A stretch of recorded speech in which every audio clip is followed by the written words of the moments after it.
The Steve Dangle Podcast with your hosts, Steve Dangle, Adam Wilde, and Jesse Blake. Let's go! Man, it's firing coaching season. Apparently.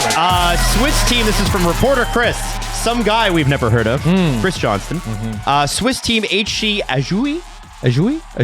Don't look at me. I've never heard of him. Ajoie fired head coach Greg Ireland, at least I can pronounce that, today, while trailing Ambri Piotta 3-0 in a relegation playoff series. I'm going to say Ajoie. Ajoie. Okay, sure. We should call Julian. We should. So they're trailing 3-0 in a relegation playoff series, meaning that if they don't win, they go to the league below. And essentially they think, well, that will inspire them to come back. And I get firing a coach in that instance because you're about to get kicked out of the league you're in. And you're going to fire that coach anyway. Exactly. I think that's what Vegas thought. I think that's exactly what they thought with Bruce Cassidy. We're going to fire him anyway. So Bruce Cassidy is officially gone, just to let everybody know who might have missed it. Bruce Cassidy gone in Vegas with like 8 games to go. In comes John Tortorella. Man. Bruce Cassidy being fired, guys, was not really the surprise. John Tortorella coming in is the surprise. No, they're both the surprise. You think so? I mean, we just spent all last week talking about how you said it. Mitch Marner being used at center is wrecking your $12 million asset. Yes, but and this is why Vegas is such an outlier in the NHL. They're interesting. They do things that. Well, no, I think I'm done. They do things. They take action. They take action and they think outside the box. And like Lou Lamoriello used to be kind of on an island as the weird one for firing coaches late season. But like we just explained the logic and it's the easiest thing in the world. You're going to fire this guy anyway. Your team stinks. You might miss the playoffs. Fire him now and get someone in there to light a fire under the team. Why not? Look, why the hell not? The wording of John Tortorella's hiring is so funny. Like he's signed for the remaining 8 games of the season. What? He's going to be your head coach for less than 10% of the season. And then the playoffs are going to start. Yeah. I don't know, man. It's as good an idea as any. The trade deadline's passed. You can't do anything about that. All you can do is fire your coach and get another guy. The real question is this the other guy? Jesse, is this the other guy for you? Is John Tortorella the guy you would have picked up the phone and called? I think this is the most fun outcome and the most correct outcome. Okay. If you need to galvanize your troops for 8 games in a playoff run, why not get the most fiery guy in hockey? I think John Tortorella is a perfect pick.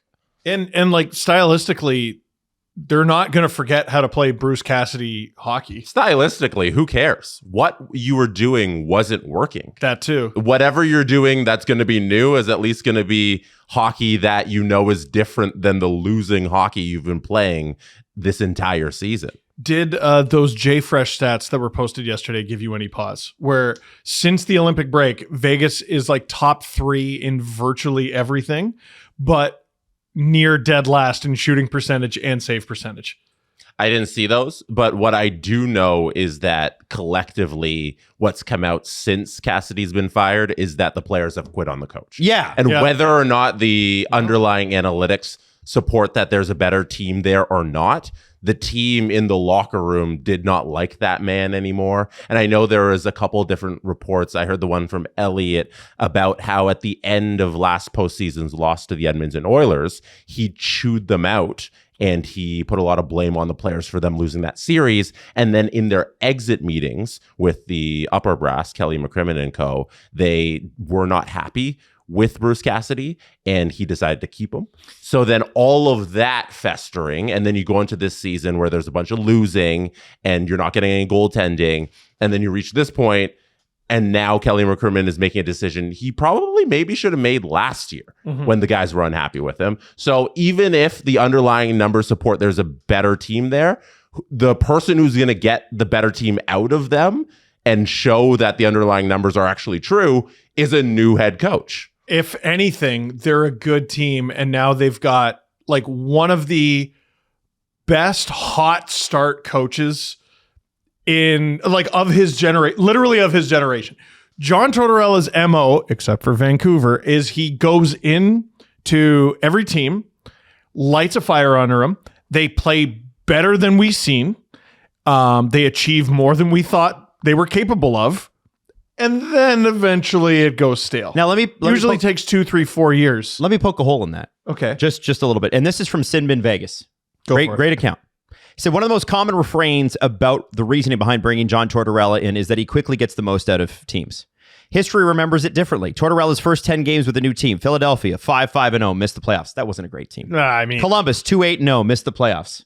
Okay. Yeah, but Vancouver, then what happened? Very good team, 5-4-1, missed the playoffs. Yeah. New York, 6-3-1, first round loss. Tampa, 1-9-0. That wasn't a great team. New York, Rangers, the first time, 0-3-1. Well, I didn't mean the first 10 games. Okay, well, I'm just, that's all he's got, right? No, of course. No, exactly, Yeah. right? And that's what makes us so unique and so different. Can I also step in on something? Can I be narrative guy for a second? Oh, do it. Let me just be pain in the ass narrative Say guy. his name. No, I'm not going to say his name. I'm going to Say his name. This happened before he got there. I know it did. That's why it's funny. The players didn't like that the coach chewed them out at the end of the season. Now, let me tell you something. I streamed all those games. So I watched every one of them. I watched every minute of it. Mm-hmm. That was a great series, by the way. You thought so? The Vegas Edmonton one? I don't think Adam did. Yeah, no, that was back and forth. I remember like Vegas had a couple really close calls and they kept losing.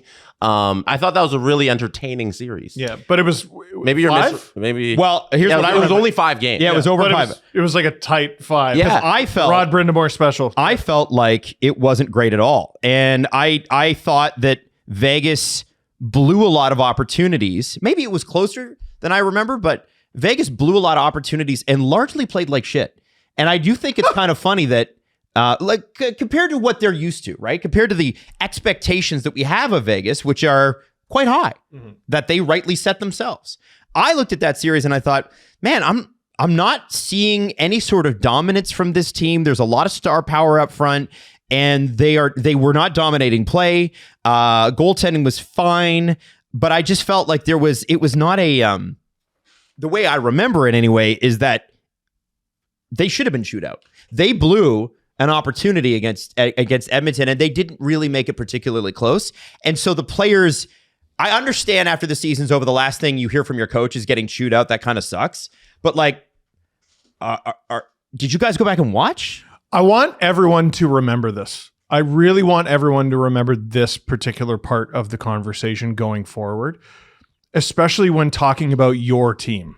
And I am looking at Leaf fans specifically, but this could apply to anyone. Think of who's on the Vegas Golden Knights, right? And great team. Jack Eichel, Olympic gold medalist, and he won the cup with them, right?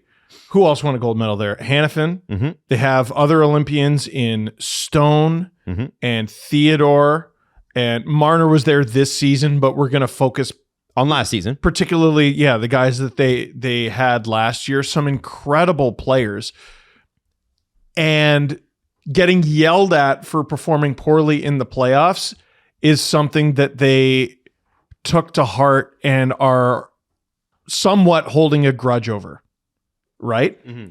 So there's no, the conversation is always, and this pertains to Berube and the Leafs a lot, and he's old school hard ass, and this generation of players doesn't understand, or blah, blah, blah, blah. I think it's a much bigger generation divide than it is, the players on my team are soft.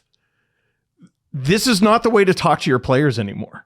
Totally. You're not going to get the best out of them. That's true. No, I think you've nailed it. Like, he's trying to do an old school way and chew out guys and do all that nonsense. And I'm not surprised that players in 2025, 26 aren't responding positively to those kind of yelling. Well, look at Paul Maurice.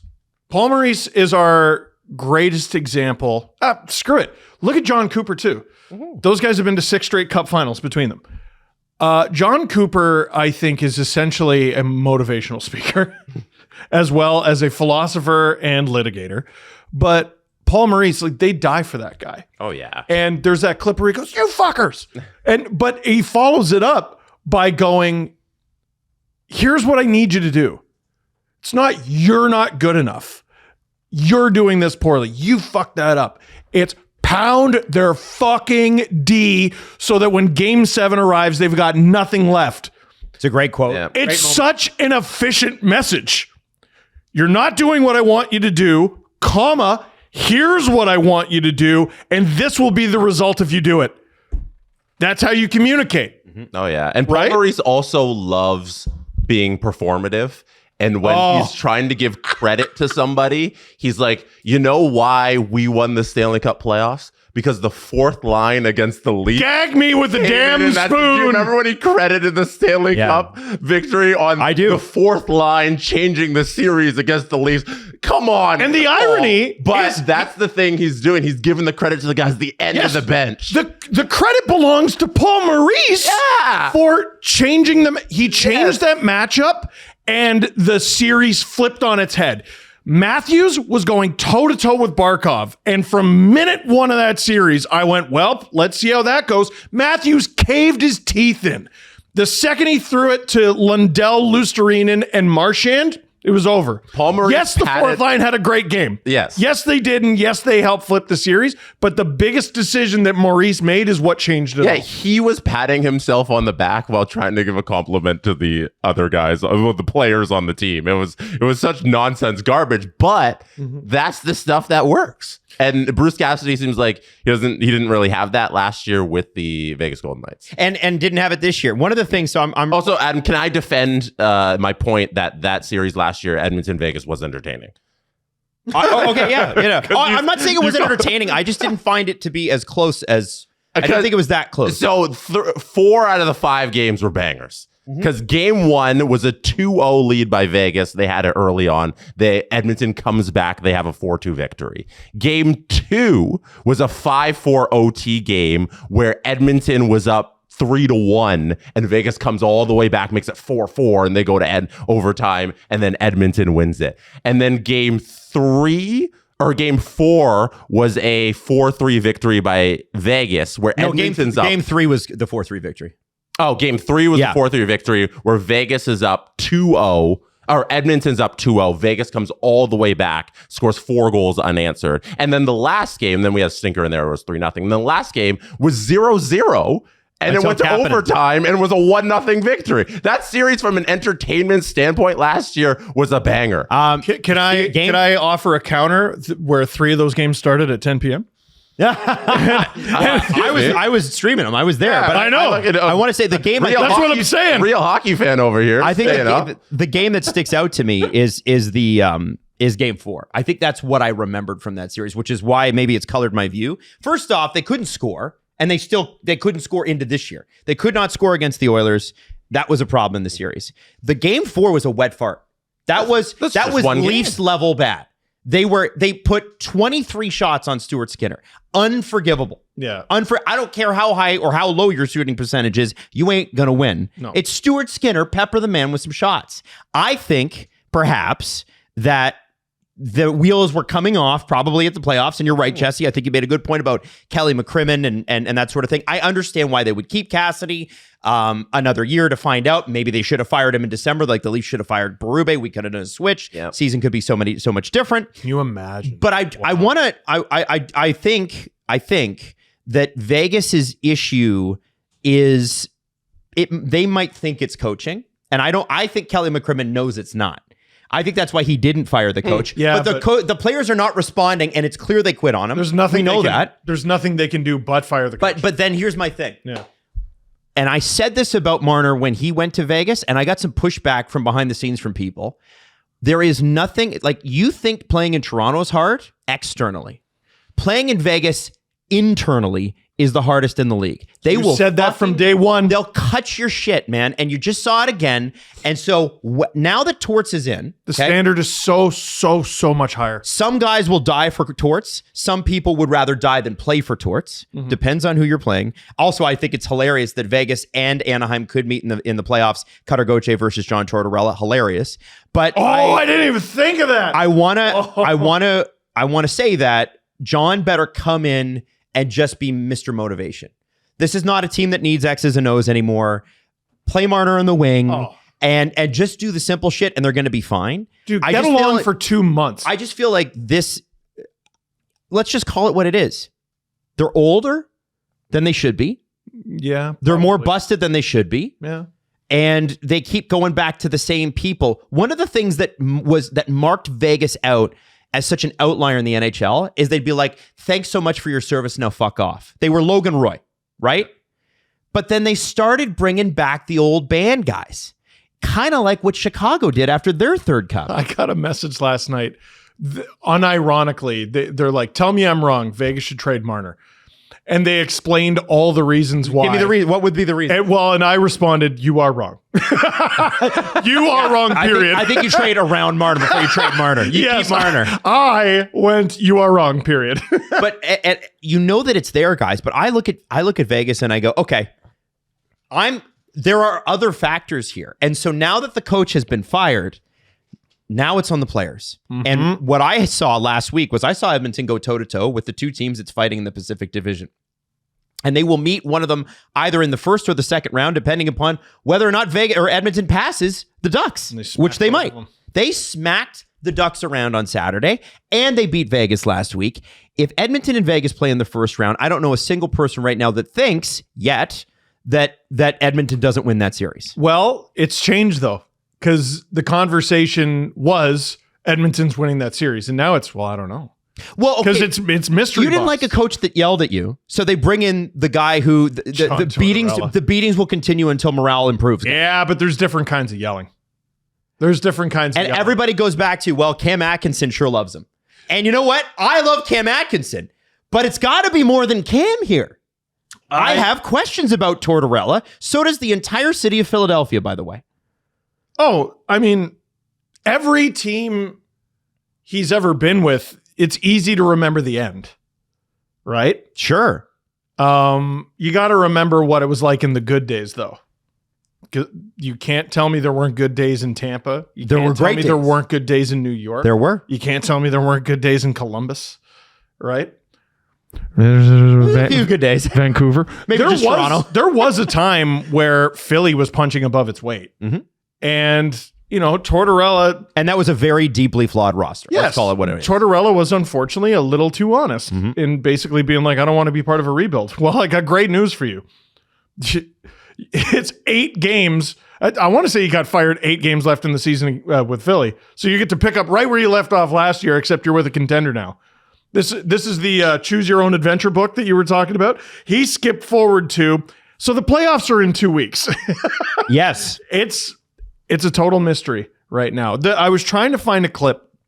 I don't know which podcast it was, but they had Matt Calvert on. Remember Matt Calvert? I do. Mm-hmm. So he's talking about, like, I pride myself on being a good playoff performer. And there was this one game where Columbus, I guess, wasn't doing so well. And John Tortorella comes in. He goes, boys, Matt Calvert's our best forward. And for a second, it's like, yeah. Oh. Yo, I need to find it. I saw it this morning. I was just like, that's perfect. Well, that's exactly what he is. This is what I wanted to ask, though. Does Torts coming in, because remember when he was hired in Philadelphia, Jesse and Steve, it was, we need a fundamental shift in our culture. Every time Torts gets hired, it's we need a fundamental shift in the way we play in our culture. Winnipeg Sports Talk. Sorry, that's what it was. Is Vegas, is that what, I mean, they're not saying that, but are they telegraphing that? If you read between the lines, that's what it says to me, is you don't hire John Tortorella because you like the way your culture's been. And maybe Kelly McCrimmon's too old school to realize perhaps that maybe that's not. But that is every time he's brought in somewhere, it's like, well, he's sure going to set them right. Does that mean that they're thinking we might have a culture issue? There's zero chance this decision was made without the consult of at least Jack Eichel and probably Noah Hannafin too. Because he was just their assistant coach. But Jack Eichel's crazy. You've seen Jack Eichel's game day routine. Yeah. I'm sure that would fit Torts perfectly. Well, and what would screw up his routine more than firing the coach? Oh, you're right. Right? Yeah, so there's obviously, I don't know if it's a culture issue, but it's definitely a motivation issue. And so you're looking to press every button you possibly can. It's wild that there are many coaches available who haven't coached a game this season. One of them's John Tortorella. The other one's Pete DeBoer. I know. He's but waiting. They already did that. He's waiting. They already did that with Pete DeBoer. So to the Torts well they go. And this is the most fascinating wild card in the playoff picture right now. Jess, what do you got up on your screen there? What are you looking for? I just wonder if George McPhee should be looking at Kelly McCrimmon's job, and if we should be questioning his decision making over the last calendar year-ish, maybe like 2 years-ish, because like that playoff series wasn't great, and what they've gone out and done is more of the same, where it's we load up on the same stars we want. The Mitch Marner acquisition is a great acquisition. I don't think anyone can argue with that. No. You go beyond the Mitch Marner acquisition and you wonder if Rasmus Anderson, just because he wants to go to Vegas, doesn't mean you have to want him in Vegas. Are you sure that that's the right piece you need? Not filling in the gap. I'll hammer this all day long. Not filling in the gap that William Karlsson has left all season long is a mortal sin. You can't do that. Carter Hart's been a disaster. Yeah, hasn't played, can't be healthy. Why are your expectations that this guy who had to sit out so many months of playing hockey because of his criminal case, and he could just hop in November, October, and just be good again? That was a ridiculous assumption by you. Adin Hill hasn't played particularly well. Akira Schmid isn't your answer there. You haven't solved the goaltending problem that you clearly have. I know Adin Hill got you a Stanley Cup, so you want to keep riding with him, but you are supposed to be the ruthless guy, and you haven't been ruthless there in net by finding a competent solution. So I think there needs to be some discussion about, like, should George McPhee look at Kelly McCrimmon's job and maybe move on at the end of the season? And this should be a coveted job for GM. One, because it's Vegas. Two, you are going to acquire one of the top offensive players in the league next season without even having to use a pen stroke. You're going to acquire Mitch Marner. Yeah, you'll be better. By literally just playing him at right wing. You have some man who looks a lot like him and Playing does center. some of the things that he does. He's not a center. What are you doing? Yeah. They're going to find some solution where they have a top six that actually sticks, and you find him a centerman, and maybe it's William Karlsson, and just by process of being healthy again, everything's kind of fine in Vegas again, which I could totally see. But you've had a wasted season now. Could I be unfair? And I know Vegas has thought about this, so they're unfair also. Kelly McCrimmon's 65. You can find someone younger than that. Like you got to be looking at a succession plan anyway, even if things were going well. He's 65. Yeah. So it's interesting, when you read Jesse Granger's article on the firing in The Athletic, one of the things he talks about is why they won in 2023, right? And they really had depth. And that's when I reference them getting the band back together, I'm talking specifically about like Riley Smith, Brandon Saad, stuff like that. Guys that, to be honest with you, Brandon Saad was not very useful for them against the Oilers last year in the second round. And so what did they do? They were like, great, stick around, please. Riley Smith is going to be a Leaf in, what does my watch say, 4 months? No way. It's Riley Smith. He's from Mimico, but I think it's going to happen. You know what getting the band back together, though, suggests to me is, like, let's get everyone feeling good. Well, I don't think the vibes have been very high in Vegas. I don't think they have either, but they already did that. Yeah, what if they're not good They did anymore? that last year. They got sought at the deadline and they brought back Riley Smith. Was it last summer or the summer before? I thought it was this past summer. Yeah, whatever it was. I don't went know. to Nashville or something. Here's something that's interesting. When you take big swings, and you need to, and I've always respected Vegas for this. Hey, is there a big name out there? We're in on him. Mm-hmm. Mm-hmm. But what that does is it top loads your team, which we know nothing about in Toronto. And you lose your depth. And so one of the guys that I think they brought in that they were expecting more from was Thomas Hertl, who's only got 71 points at even strength in 153 games. Helps on the power play, but that's point a game, less than half a point a game on even strength. That's why he's playing on the third line. And then I just don't. Vegas is getting outscored 77-94 with him on the ice at even strength. Oh, okay. Well, that's quite bad. In the first season of his 8-year, $96 million contract, Marner is on pace for one of his worst statistical seasons of his career. His 71 points are a stark decline from the 102 that he put up last season in Toronto. But we talked about that. I think that's him playing center, and it's awkward. He makes find a way money. You know what I mean? But at some point, He does make find away money. He makes find away money, but at some point, it's absurd that you're playing him at center. Well, it's the same argument with Matthews. Yes, he makes find away money, but when Alexander Ovechkin just took his first defensive zone start in game 73, right, and Matthews is making like 60% of his from the defensive zone, yeah, you're using him incorrectly, right? Find a way, but also maybe don't play this player like he's Dave Steckel. Help him. Yeah, help him. Help him. Yes. He's not Yannick Perreault. Like, let's go. So, and he says Hannafin and Anderson have been solid additions, but they haven't offset the loss of Alex Pietrangelo. And Vegas's blue line was arguably the best in the league in 2023. Now doesn't appear to suit Cassidy's system, which works so well because of guys like Pietrangelo, Whitecloud, and Nick Hague, who have especially those, all three of those guys are gone in the last 20 or 12 months. Mm-hmm. So, and Braden McNabb is 35 years old. My question is, how much of that can you now undo? Okay, so let's say Torts comes in, he does a great job. They get to the second round, they lose. Mm-hmm. And they lose to Anaheim. I don't know. Let's say maybe Edmonton wins. I don't know. Doesn't matter.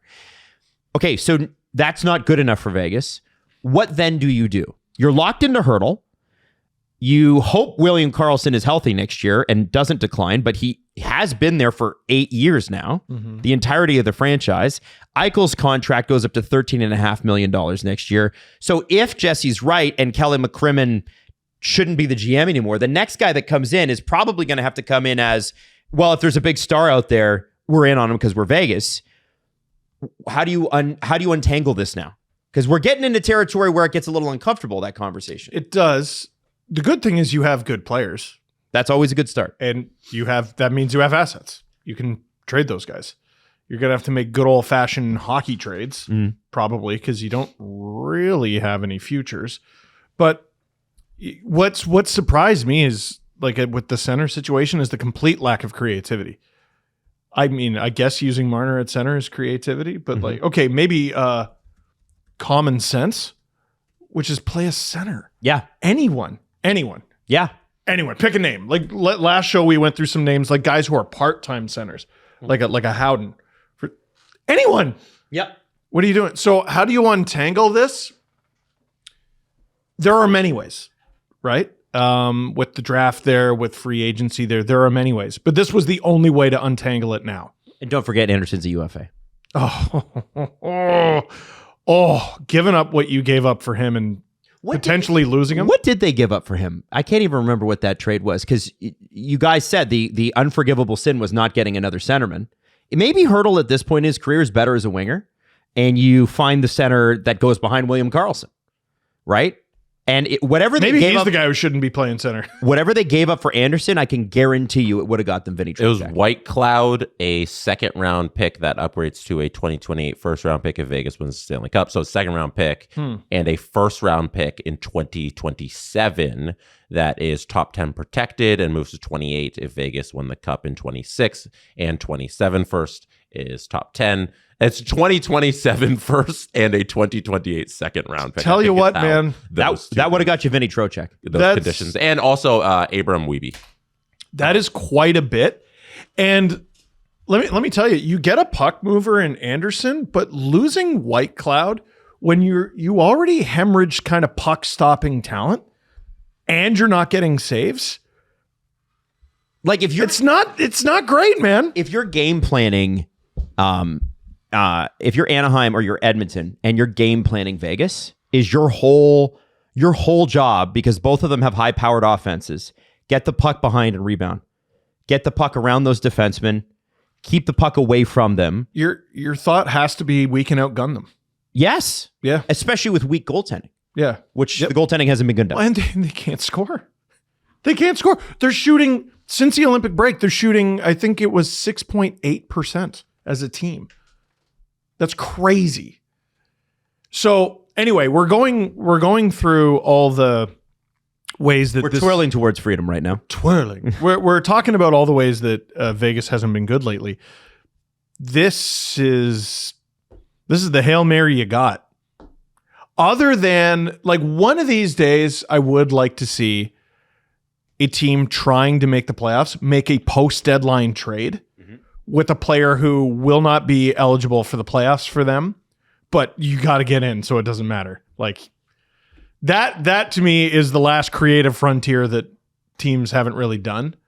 But saving that, you need a new coach. And what bigger jolt of adrenaline could you get than John Tortorella?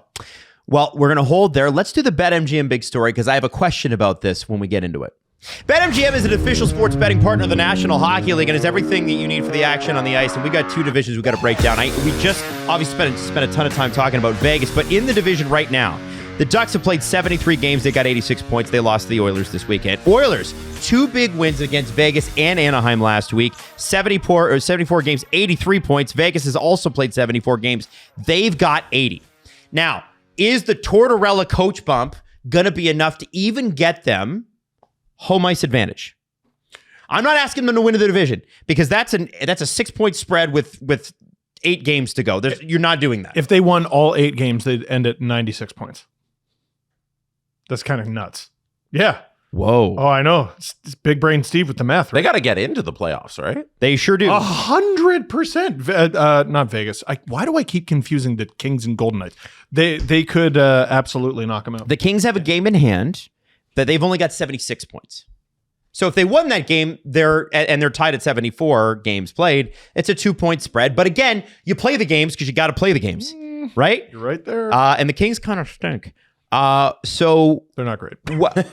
My question for this segment, at least when it comes to the Pacific Division, is what kind of bump does Torts give the Golden Knights? What are the results, at least with the regular season? We can talk playoffs later. I just want to know, you did it because you needed a bump for the last little bit here. What are we expecting? Dude, I could see them going 8-0. I could see them going 0-8. You just don't know. It's purely... I mean, vibes are important, but at the end of the day, the puck that you keep shooting at the net has to go in, and you need a damn save. Yep. And one of Tortorella's most underrated quotes is sometimes you need a GD occasional save. Right? So he's not exactly a goalie whisperer. What is their point total right now? 80 in 74 games. I think they finished with less than 90 points this season. And this whole thing goes very mediocre / lukewarm. Well, if they go 4-4, yeah, that's 88 points. Yeah. I'm thinking it's about a 500 end to this season. Whoa. It's not really a great bump, and it's less than 90 points on the year for Vegas. Now, that's my bet. Everyone, keep your comment knives to yourselves. Vegas could go 4-4 and still make the playoffs comfortably. Oh, yeah. I'm not saying miss the playoffs. I'm just saying that I don't think there's a huge 8-0 thing coming. I don't even think 6-2 is coming. I think it's like 5 and whatever. 5-3 or 4-4. 4-4, maybe even less than that. Jesse, it's Vegas. You didn't have a single OT winner in there? Oh, yeah. Tons of those. OT loss? I can't account for the many different ways the NHL allows teams to win when they actually lose, but there will be a couple of those. Maybe they go 0-8. But I don't see the coach bump happening. I know what they're trying to do. I don't think it's going to work. So that is easily the funniest outcome, by the way. Oh, yeah? They get 8 points. Yeah. Oh, that'd be great. Next question. Yeah. Does Edmonton catch Anaheim? I mean, they've got their second 3-game winning streak of the season going. Well, Anaheim's got Toronto tonight, so there's 2. Yeah. What's the point spread between those two? 3 points. And Anaheim has a game in hand. I'm going to go Anaheim wins the division. What are the... Yeah, the math... math ain't great. The math doesn't, the math doesn't work. But tell me, what are the odds saying? Like, if I were to bet Anaheim now, is Anaheim still the actual odds-on favorite? Yeah, they are heavy favorites. Heavy? Yeah, heavy favorites. 1.17 times your money. Okay, so that's... If you want to bet the Oilers to win the division at 6-1, you will not get a better price. I would from bet now that's to the end of a the decent year. sprinkle. I take that bet. So if you want to do that, now's the time because Anaheim, heavy favorites to win the division here. $2 isn't netting you anything but 34 cents. Hey, that's an Austin Matthews amount of sense. So that's a Kevin Gosselin. That's a little on the nose, isn't it? Now, a little on the nose. Jesse, you wanted to talk Atlantic as well. Why? What is it? What do you want to huff and puff about over there? The sheer disrespect to the Buffalo Sabres. BetMGM. Oh, really? Atlantic Division winner. Odds on the table. They're tied, by the way. 1.42 the Lightning to win the division. What? 3.5 times your money for the Sabres. Disrespect. Oh, those are... What the hell are we doing here? By the way, you sounded like the dad from the claymation Rudolph. What? Oh no, the head elf. A dentist. Oh, What is happening? anyway, I okay. $2 on the Sabres Jesse- to win. That's you $7 back. You get $5 in cash. But the Lightning are tied, but they got a game in hand over Buffalo. care. You don't care, and they've got a care. plus 64 goal diff versus Buffalo's goal difference Cares. plus 41. Doesn't matter. And they're 7-1-2 in their last 10. Jesse, I need a Sabres-Oilers parlay. Adam's never been to Ruffalo, New York. He does not believe in this squad. He's doing this again. He's doing this. He's pandering. Sabres, Andy Ruffalo, New No, York. it's genuine. It's genuine disrespect to not have them closer in the odds. I agree. The Sabres are the best team in hockey since December. Yep. Why are we favoriting the Lightning? Because they're not in first. Because they have John Cooper's lawyer ass. Damn. John Cooper will litigate us. To All victory. right. Sabres, Oilers parlay. Okay. $2. Oh my goodness. It's 21-1. I would take. Give me that. That's $42 back for your $2. You know what? Give me that. Do that. Give me that. I think that's worth it. All right. Okay. Well, ladies and gentlemen, that was your BetMGM big story. What? The BetMGM app has improved its lineup this weekend to include instant withdrawals, data insights, brand new rewards hubs. Download the BetMGM app today and play the NHL like never before. Remember, 19 plus to wager. BetMGM.com for terms and conditions. Ontario only. Please play responsibly. And if you have any questions or concerns about your gambling or somebody close to you, please contact Connects Ontario. 1-866-531-2600 to speak to an advisor free of charge. BetMGM operates pursuant to an operating agreement with iGaming Ontario. Jesse needs to correct Steve. Yeah. Quick correction. When you are traded post deadline, you can't play on the NHL team. You be on the roster to play for the NHL squad for the regular season and for the playoffs. But the thing you're thinking about, I think, was signing a free agent. Max Pacioretty returns to Vegas. Max Pacioretty could technically sign with Vegas right now and play the remaining 8 games of the regular season, but he'd still be ineligible for the playoffs. Right. So that's what you're thinking. You can make AHL deals like play on the AHL roster, but they can't be called up unless there's like some weird emergency basis, like your whole team would be sick and then you actually need that guy. But those are besides the point. Yes. Yeah. Yes. There's no longer COVID rules. I mean, I don't know. It'd be interesting as hell. Max signing? Yeah. You're a straight up, you're something beneath a rental. You are a hired mercenary. And your one goal is to get the team to the playoffs. I think maybe if there wasn't, I'm guessing maybe still a little bit of bad blood there, Marc-Andre Fleury would be the perfect guy to be a hired gun in Vegas. From, I don't know, a couple weeks ago onwards, because they need goaltending. There's a goaltender that just helps you for the regular season, and then he's gone for the playoffs. Vegas just goes, I never said thank you. And goes, and you'll never have to. And it just goes off into retirement. That'd be a cool way to end things yeah. for him, but I don't think he wants to go back there, I'm guessing. Listen, no, it ended well. I want to switch gears here because Jesse specifically requested the Boston Bruins at some point in the show, and we will because they got the job done in a big way. But I want to start with the game of the night, which is going to be the Toronto Anaheim game. I specifically requested the Montreal Canadiens, not the Boston Bruins. Yeah, well, Jesse hates Montreal, so I said he said Boston. I didn't want to offend. We're going to do the Habs. Talking about. We're going to do the Habs. Shut up. We'll do the Habs eventually. I want to talk Toronto first, and the Dobeš reason I want to Sprung. talk about it is because this is the last relevant game the Leafs will play this year. That is valid. And we found out today. By the way, I'm streaming it tonight, 10 o'clock, and Maddie will be here as well. So we're going to be rocking that until 1 in the Late morning. night. Here's the thing. George Peros has decided to go home to the place where he won a Stanley Cup. Let me repeat this. He won a Stanley Cup in Anaheim to watch the Toronto Maple Leafs. Now, a confusing report came out over the weekend that Radko Gudas did get injured last week. We know that. That wasn't what was confusing. But what Elliot Friedman said in his 32 Thoughts segment on Hockey Night in Canada was he really wants to play. And I thought that was strange because I'm like, there are very few NHLers, and I know that there are some. There are very few NHL players that don't want to play. They show up to the rink and they're like, not me. Yeah, please don't. That's such a good point. Like you know what? One guy I can remember, Alan told this story, Zdeno Seeger, was like, he told this story on the podcast. He tells it so brilliantly. You got to look it up. It's so funny. But essentially, he was like talking to Minnesota, and this is 25 years ago. And he's like, yeah, I'd like to sign there. I'd like to sign there because I like to fish. And I hear you got a lot of lakes and I can fish. And they're like, yeah. And he's like, yeah. And, I heard you got some great back specialists there. My back's about done. So, yeah, like, wasn't he like, you're not going to make the playoffs? Yeah. So, and then I get a short regular season. Like, you know what I mean? There are some players who legitimately, like Andre Agassi, don't like the sport they play. That's fine. Mm-hmm.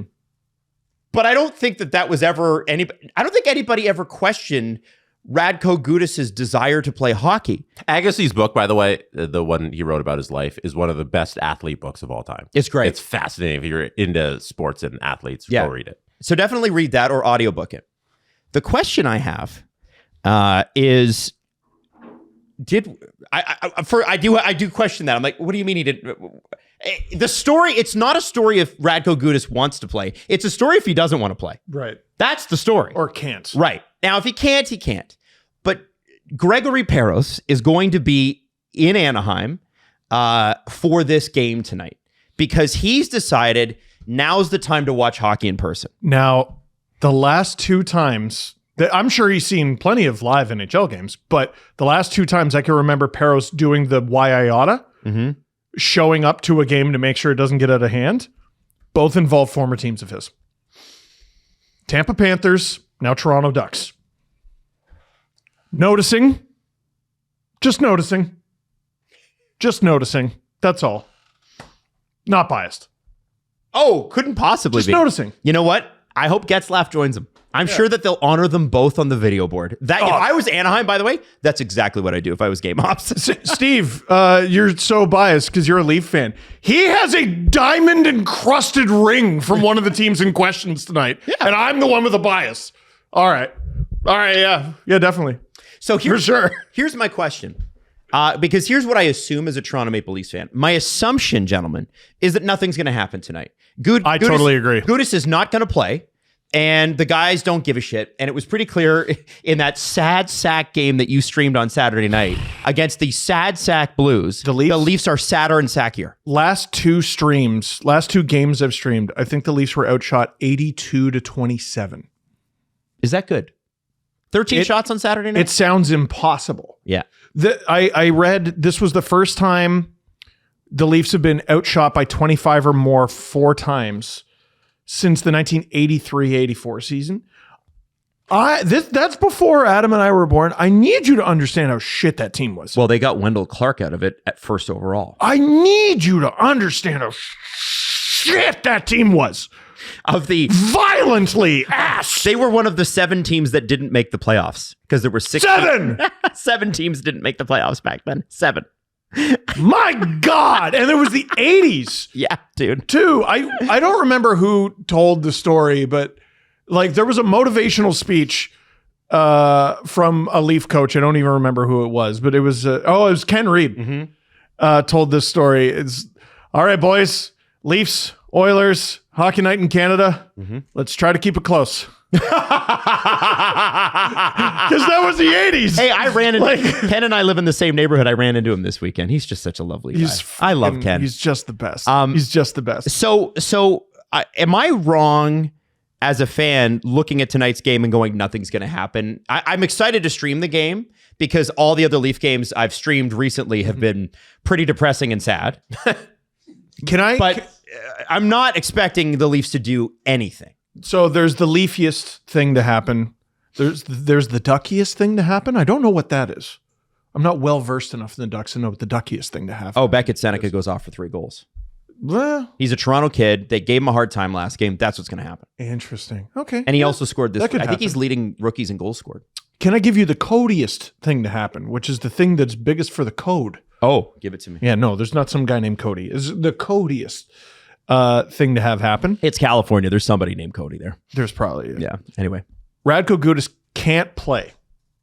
But what he can do is fight. Because it's actually harder to play 15 minutes of an NHL game on a busted leg than it is to get into one probably 30-second fight. And then go to the dressing room? 30 seconds would be long. Yep. You throw him out there opening face-off. You dress 11-7 and he's on your... Who's he fighting? That I don't know. Unless Pizzetta's in there. So I have a suggestion. Okay, actually, Jesse, that's a good suggestion. Maybe Riley gets into a fight again just to prove Don't a point. do that. Yeah, he's not fighting Pizzetta. That doesn't make any sense. He could fight Dakota Joshua, I guess. That makes sense. He's previously fought Max Domi, so that can make some sense. My answer, because it's not about kicking his ass. It's about friggin' having some pride. Showing face. It should 100% be one of the 4 men who were on the ice and didn't stick up for Matthews or even check on him, which is Easton Cowan, and it shouldn't be him. William Nylander. I would love it to be him. It's not going to be him. That'd be awesome. Brandon Carlo. Brandon Carlo could knock out Gudas, and I wouldn't feel good about it. Like to me, he's not even. He's also had a lot. He's a guy that they dress. He's had a lot of even concussions, though. He's had a lot of concussions. He's not going to do. Brandon Carlo has. Yes. Oh, okay. Well, then don't friggin' do that. That's what Bruins fans keep telling me. They're like, you want to know what happened? Is he had a bunch of concussions. He did used to be tougher. Well, there you go. It's going to be more Mo. Yeah. Mo. Yeah. It should be Mo. Like he's a leader on this team. He wears a letter. He is a big boy. Let Willie do it. I still that would think be great. Willie's night to get into his first NHL fight was that night. Not necessarily on that shift, but it was that night. He almost looked like he was looking for one, and he didn't do it. I kind of think it should be Mo. Again, it's not about kicking his ass. And like, Pizzetta doesn't make any sense. Like, these guys talk and negotiate. I wouldn't be surprised at all if there's footage during warm-up of these guys discussing what's about to happen. I won't be either. I won't be surprised at all. And, okay, well, we need Radko. Okay, I know you need Radko. He's going Pizzetta. He's not going Pizzetta. Like, does Radko fight, though? Oh, yeah. Not often, but yeah. Here's what happens. Okay, so a Leaf fights him. Morgan Riley fights him. Yeah. Morgan Riley's not a good fighter.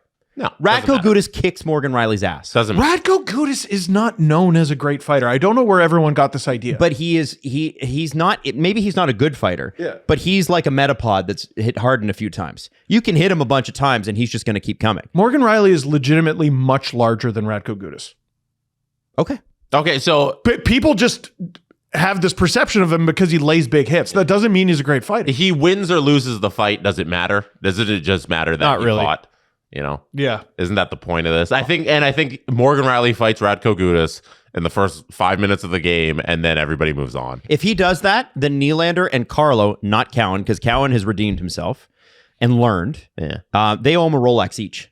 Like these Rolexes that they're throwing around for changing jersey numbers. That guy stepping up into the space that both of your asses should have been in. And by the way, Willie's wearing a letter as well now these days. And I have seen him do some leadership stuff. You know, it's great. You better, if Morgan's going to take those hits for you, then you better pay him back in some sort of way and say thank you. Because I feel like it's like, well, Morgan, it's your turn. And we're throwing him to the wolves a little bit here. Not that Gudas is a great fighter. It really doesn't matter. I'm fine with Morgan Riley fighting, but I'm not fine with Carlo and Nylander not doing anything. What are you specifically looking for? I'm looking for Carlo and Nylander to look like they tried to look at the last Anaheim game, which they have not tried to look like much since. So you want 3 fights? No, I want physical presence. Oh, okay. Because I don't think Willie's a pretty solid human being. Like when you stand next to him, Jesse, do you think you could beat him in an arm wrestle? No, I couldn't beat. They're NHLers. Well, exactly. See my twig arms. I can't beat anybody. If Willie throws one good hit tonight, people are Toronto Maple Leafs fans will blow their minds on Twitter. They'll be like, oh my God, this is crazy. William Nylander's even doing it. That's all he's got to do. That's how low the bar is. Oh, I mean, Easton Cowan went Jackson Lacombe. Yeah. And we lost our minds. That was crazy. Willie. I think the players are trying to move on from this so badly. Oh, that's so nice for them. And here's... That's so fucking nice for them. Yeah. I bet Matthews is too. Oh. I bet Matthews is every day in rehab trying to move on from this. There's 2 different kinds of teams. There's teams that are legitimately scary, and they carry on blood feuds that can never be... a debt of blood that can never be repaid. And that is the Florida Panthers. There's a debt of blood that you can literally never repay. Mm-hmm. Then there's... Remember the Leafs rookie season? 16, 17... And there was that crazy game against the Canucks. and it got really out of hand, and Matt Martin jumped Troy Stetcher of all people. And Eric Goodbranson, who was on the Canucks, lost his mind. I think he might have even been fined for his reaction. Because you're going the smallest guy on the ice. if you're Eric, and I think he was like a rookie at the time, if you're Eric Goodbranson, you're like, go me. Yeah. Like, we don't have a tough like you.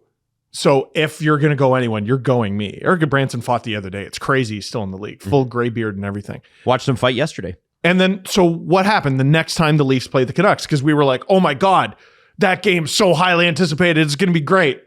So they go to Vancouver, and what happens? Early in the game, Matt Martin fights Eric Goodbranson, and it's just a normal hockey game. Mm-hmm. But that's what's going to happen tonight. The problem for me, guys, is that if it becomes a normal hockey game, the Leafs are just going to give up because they're normal gonna for get them is murdered. dog shit. And you shouldn't be surprised when that happens. Here, someone That asked should me. be the expectation, and then you should be content with the result because these are the Toronto Maple Leafs. Yeah. Someone asked me the other day, what are the odds the Leafs go over in California? I think it's high. They're not. It's not like zero. It's not low. Listen, this would be really good for the tank. The Kings are above you, but not by much. Mm-hmm. And also, you sort of need them to make the playoffs to get anything for Scott Laughton. And then the Sharks are actually beneath you, which is crazy. Mm-hmm. Given that they are trying to win and you are very not.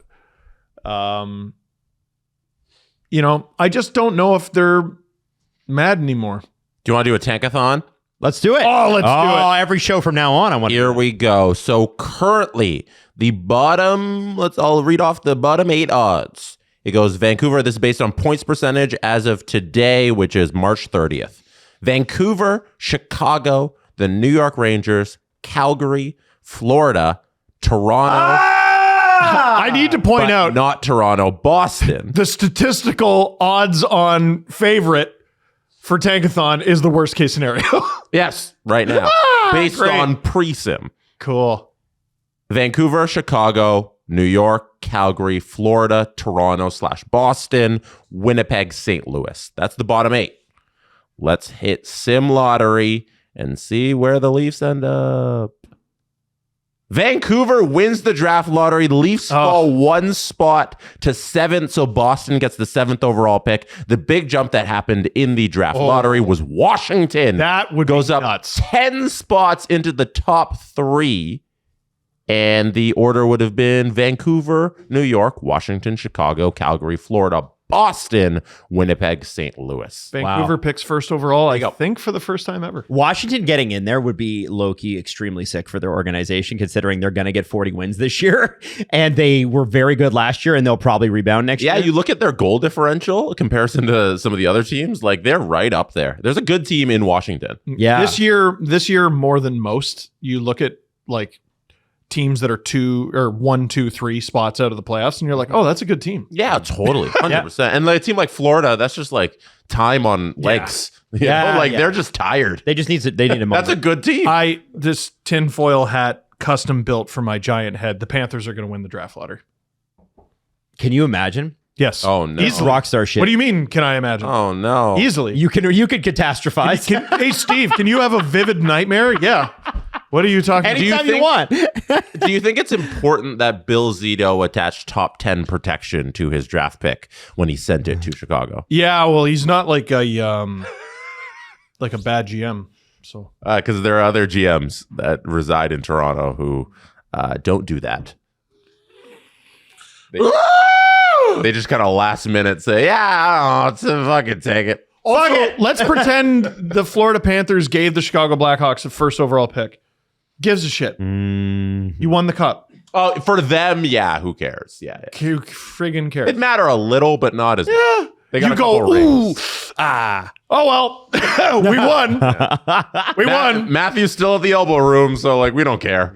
Well, who would you rather have, Connor McDavid or the Stanley Cup? I think the Stanley The Cup. Stanley Cup. That's what Connor McDavid would rather have. Yeah. I'll You know go with whose his jersey pick. I'm gonna get? Whoever's on the team. You won the cup. I don't give a shit. That's what I want. I would relate the Toyota Tacoma to St. Louis this weekend when the way the Toyota Tacoma dominates the road is the way the St. Louis team dominated the Toronto team. Yes. That was good. That was right? Good. Does it come with a shoehorn? Well, they had, I would say, I-Force technology or something similar in their motor. And that's what you're going to get with the Toyota Tacoma. 6,400 pounds in towing capacity. It is the most powerful Tacoma ever. Anybody else who has another Tacoma, you can roll up and say, mine's tougher than yours and it's more powerful. You can't touch it. Could the Tacoma handle Radko Gudas? I think so. I think so. Okay. Yeah. I know he couldn't handle a Tacoma. Yeah. Exactly. Power, capability, convenience with the Toyota Tacoma. Also, and this is the most important part because you're a podcast listener / viewer, the 10-speaker JBL premium audio system. So when Steve slams the table, you're going to hear a thunder throughout your car. Yeah. Stay connected with expansive, available 14-inch touchscreen, Apple CarPlay, Android Auto, right at your fingertips. With Toyota Safety Sense, too, active safety features will keep you and your crew safe on the road, and it comes standard. Experience power, capability, and convenience with the Toyota Tacoma. Visit shoptoyota.ca or visit your local Ontario Toyota dealer during Red Tag Days, March through May. The Boston Bruins, we talked about how they lost to the Leafs last week and how they had a murderer's row schedule coming up. Guys, they took care of business. And that was the wake-up call they needed. That Columbus game especially last night was crazy because Columbus absolutely rocked their shit in the first period. And what was crazy was there were so many Bruins fans. I thought it was in Boston, but it wasn't. It was in Columbus. And a lot of Bruins fans were in the lower bowl. They travel well. They do travel well. And what was crazy is there's two fights. Goodbranson got into one, Olivier got into the other, and they were, I mean, I'll be honest with you, I would give the edge to Columbus on both of them. I'm sure some Bruins fans will be upset about the would you give Matthew Olivier the edge? Yeah, I would give Matthew Olivier the edge. Yeah. 3-0 after the first period, and then in the second period, Boston, I don't believe, scored a goal, and if they did, it was like one. And I'm like, oh, okay, Columbus is going to win this game. This is crazy. And then they just kept fucking beating Bruins, man. And with 3 or 4 seconds to go, they tie the game up. And Leaf fans know that feeling. We know that feeling with Bruins fans around us. And then, of course, in overtime, in the shootout, beautiful goals, and it's over. The Bruins have still to play Dallas, but they have squarely put themselves in the playoff picture. And at 92 points, it seems pretty incredible at this point that the Ottawa Senators at 86, Detroit Red Wings at 86, the Flyers at 86 would catch them, even with a game in hand for all three teams. And go ahead, just Jess. On the standings thing, just like simple point of looking at what the Bruins have done this year and where they're at, it shouldn't be a surprise because this is the 8th best team in the league when you organize it by 1 through 32. They're just 8th overall. And in this month of March, they're 9-3-3. That Leafs game was an outlier in that they just didn't show up for that for whatever reasons. This has been a good team for a while. They've been a good team all season long, and they will be rewarded with a playoff spot. Yeah. And this is the really, really frustrating part. Jesse, scroll down a little bit. But you put those Flyers in there. Look at that last 10. 8-1-1 in their last 10. Come on. No. Put some respect. No, that's propaganda. They're right there. Well, here's the problem. Or no, the Flyers have a far better chance of making the playoffs than the two teams above them. Yes, they do. In Detroit and Ottawa. Detroit and Ottawa have to knock off one of the Atlantic teams in order to get a playoff spot. Well, they could just knock Columbus off, couldn't they? They could just get over Columbus. Oh yeah, I'm a dumbass. What am I talking about? Yeah. Sorry, folks. That's okay.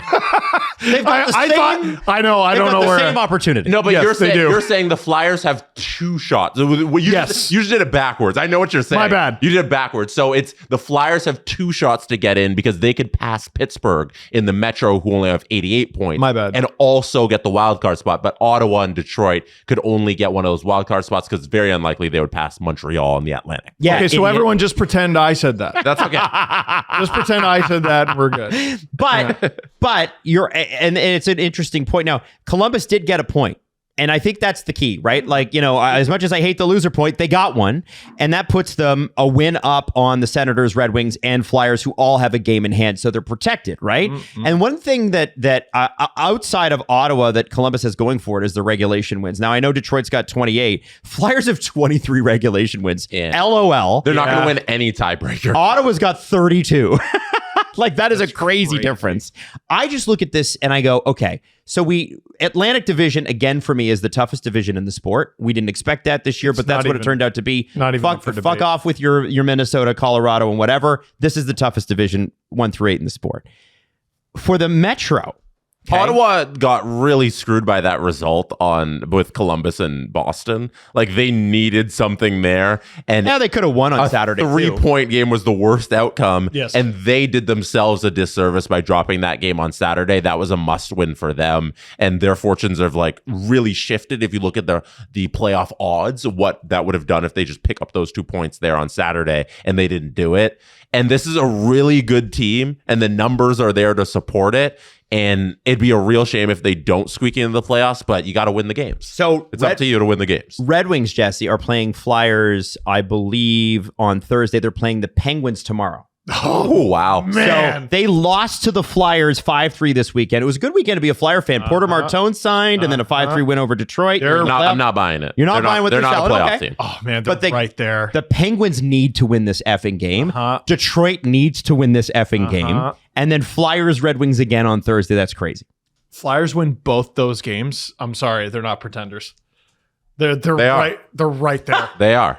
They might pretend their way all the way into the wild card spot, though. Oh, then I get to easy pick in my bracket. Oh, no, the Flyers are a bunch of liars. Now, Jesse, weenie in the butt in the morning are going to come after you. Cousin Chunas, you want to fight again? Let's do it. No, the Flyers, I've seen them have great marches all the time. Okay, so the Senators this week, okay? Tuesday, Thursday game as well. Tomorrow versus the Panthers. I can't tell if the Panthers are going to give them a hard time or not going to give a shit at all. It is an Atlantic Division team. The Brady, the but Brady and Matthew are always soft on each other. They never go hard at each other. Like, no one ever talks about that. They're soft as hell against each other. Brady's soft on everyone. Oh, if someone went after one of my guys, you would have what? Well, you would. JT Miller broke Thomas Chabot's shit and you didn't do anything. Well, shut up. They're teammates, though. They're teammates. They are teammates, so shut up. Brady and JT Miller. Just what hockey needs, another loudmouth with a podcast. Am I right? Am I right, fellas? High five. Wow, I can't believe Brady's making it so hard to play in Ottawa with his podcast that he's so loud on. JT Miller broke your teammate's arm, and you're like, Anders Lee's going to pay for this. Senators, Sabres on Thursday. Mm-hmm. And that is going to be big because we talked about it in the BetMGM segment. Sabres need to win. That's a banger game. Could be a first-round matchup. That's going to be awesome to watch. Yeah. Monster. So then, okay, let's talk about what Detroit... Sorry, not Detroit. Let's talk about... Are you going to dance on Detroit? Because you've been wanting to do that. No, I'm not going to do that. Why would I do that? Are you going to wait? Why would I do that? No, Adam, why would I do that? I would never do that. You got to leave that thing in the smoker. I told Detroit Red Wings fans that I was wrong and that they were doing really well. Mm-hmm. And I changed based on the evidence before me. And I don't think Detroit's eliminated yet. So I feel like we're okay. Maddie, pull up their month of March. Adam, would you care to evaluate how the Detroit Red Wings have handled their push for the playoffs during this month? Which year of March is this? Oh my gosh. That is 2026. This is Adam Wild talking. Sorry, I think it's... We need to point out this Jesse, is Adam Wild talking. 2023, 2024, 2025, and 2026, is it not? This is Adam Wild. Anyway, not this calendar. I'm just throwing that out there. March ain't their month. But they're not out of it. Please leave me alone. It's Adam Wild. They're not out of it. Now, Boston. The Blue Jackets. They played Boston, they lost. They got the division leading Hurricanes tomorrow. They are tougher than the Hurricanes. They have got to physically impose themselves on the Hurricanes, and they got to win this game. That's the way to beat the Canes. The Hurricanes are... And Jack Greaves is awesome. Yes. The Hurricanes are in kind of Rod Brindamore is really in the unenviable spot of, you do have a team that's kind of fat and happy here. Yeah. Like, what adversity in terms of teams nipping at their heels have they had to deal with? But this is a potential first round series. Yes. And If they can't get up for it, then what are we doing? and they're playing each other twice. yeah, Tuesday and Thursday, home and home. this has to be a bloodbath. Like Both times. Yeah, both times. Both times. So you have to join them in the fray.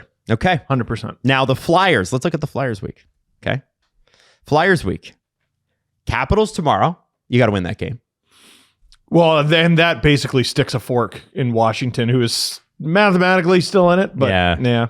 And then you're playing Detroit on Thursday, which I already mentioned. That's so nuts. And you know who you're playing on the second half of a back-to-back on Friday? Detroit again.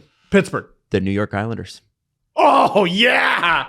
Oh, I don't think there's a bad fucking game this week. dude, that's like the most entertaining. That's the most interesting team in hockey this week. Like so much of the Eastern Conference playoff picture goes through the Flyers this week. Yeah. Oh, yeah. Like even if the Flyers lose all of them, it's noteworthy. Let's talk about the Islanders. Oh, The Islanders tomorrow play the Sabres. remember when they were out of a playoff spot like 5 seconds ago? I know. Now they're second. I know that division's wild. Yeah. Then they're going to play. Sorry, excuse me. Wrong. They're playing the Penguins tonight. Oh. They're playing the Islanders, or sorry, they're playing the Sabres tomorrow. It's Islanders Sabres tomorrow. So you've got both of the teams you need to beat. You need to beat these teams. Penguins are on a back-to-back then, right? Because they play Detroit Tuesday. Penguins are tonight. Islanders, Penguins tonight. And then the Penguins play again tomorrow, right? Yes. Yeah. Oh, so Detroit is getting Pittsburgh on the second night of a back-to-back, which They is, gotta you win. take advantage of that. Yeah. And then the Islanders are also back-to-back. Wow. And then the Islanders play the Flyers, as I mentioned. So the Islanders have two back-to-backs this week, which if I were an Islanders fan, I'd be, what the hell is wrong with you NHL scheduling? You got a Monday, Tuesday game, and then you got Friday, Saturday. And the Friday, Saturday, Flyers, second half, Carolina. That's a delicious week of hockey. Like these Is Gary correct? No. it's No, I the, know, it's I the know, I know, Olympic crunch that's created all of these amazing matchups and Yeah. games And- constantly every single night. And is Gary correct? No, this would have happened anyway. I know. yeah, organize it 1 through 8.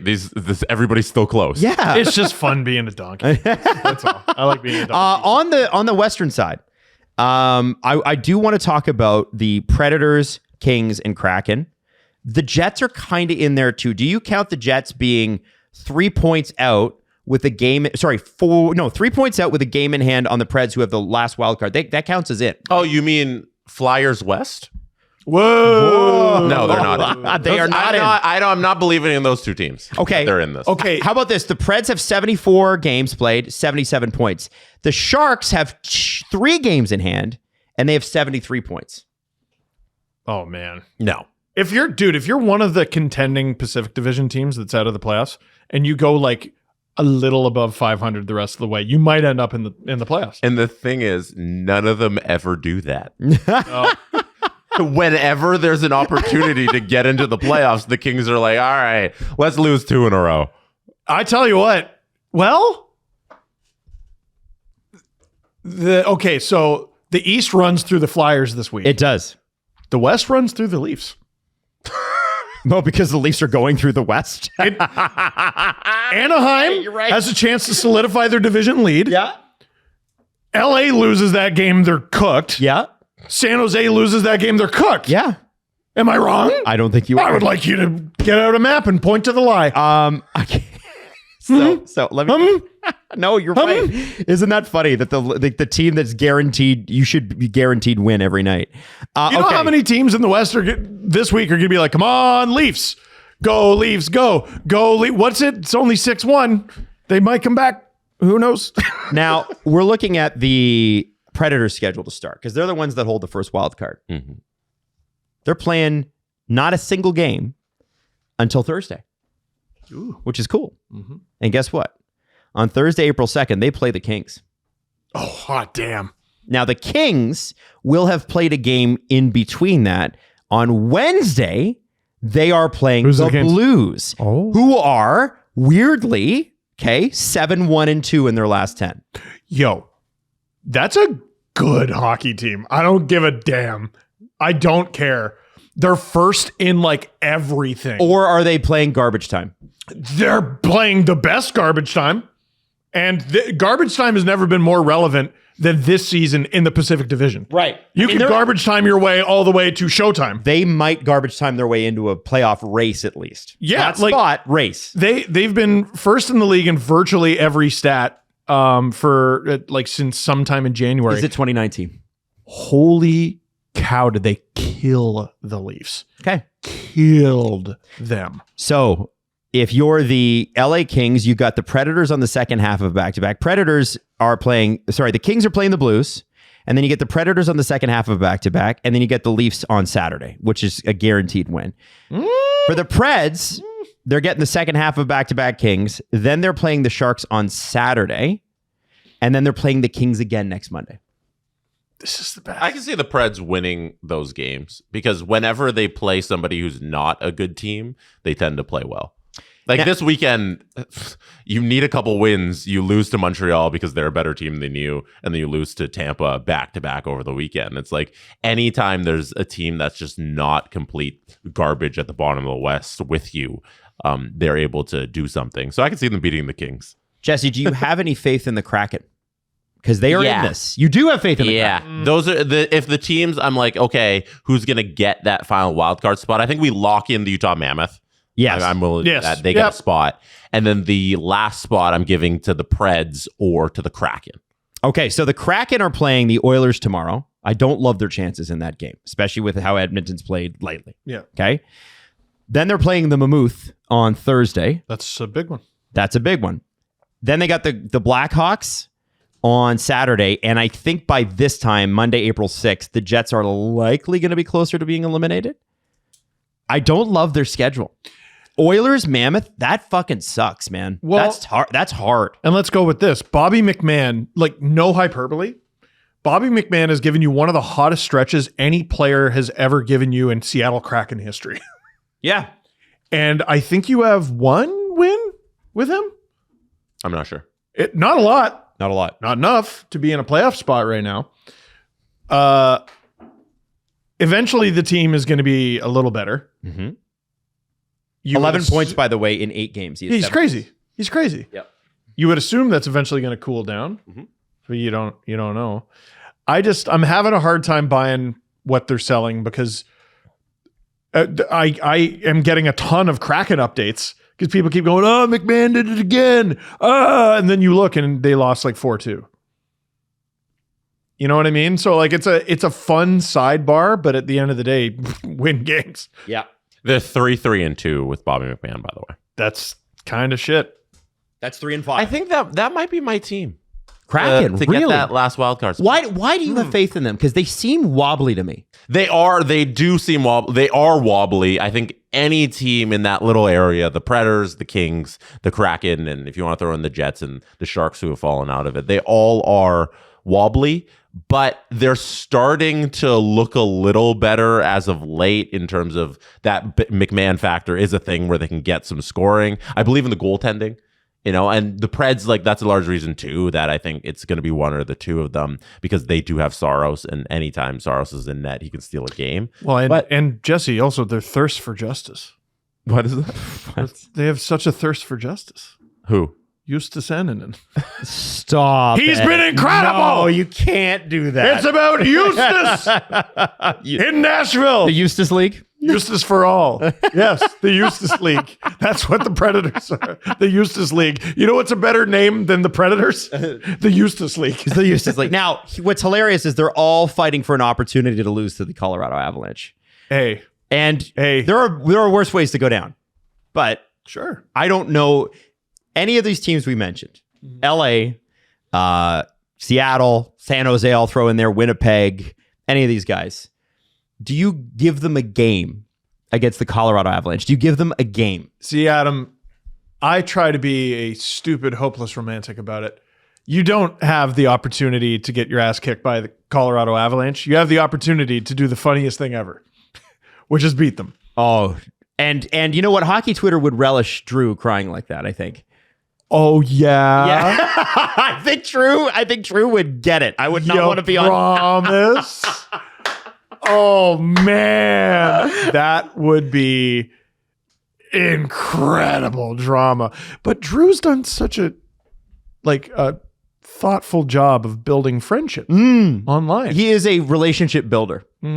Jesse, do you think that any of those teams get a win against the Colorado Avalanche in the first round? I do. I think they get one. The leagues, all of them?